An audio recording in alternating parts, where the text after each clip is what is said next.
recognizes his master.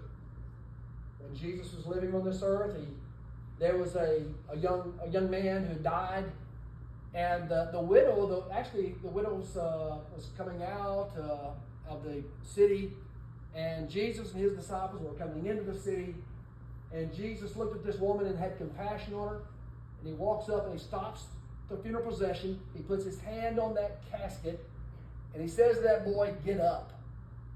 And the boy got up. You see, death obeys its master. It has to.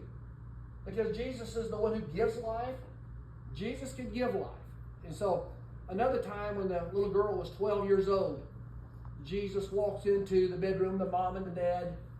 The little girl was lying in the bed dead. And Jesus takes her by the hand and says, "Get up, little girl." And she got up. Because death has to obey the king. Jesus had a good friend named Lazarus. He'd been dead 4 days. Now, the Jews believed that you could be dead 3 days, but that spirit just kind of stays around the body for 3 days. And on that third day, that you could come back to life. That's what the Jews thought. But on the fourth day, it was impossible. Well, Jesus was there, and he says, "Hey, roll that stone away."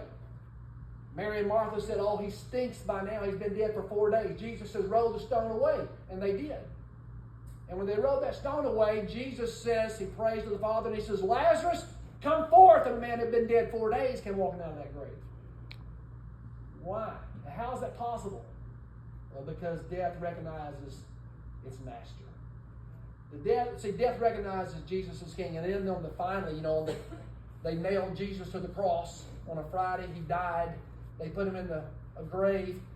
And you know what happened on Sunday morning? He come up out of that grave. Because, death has to obey its master, its king.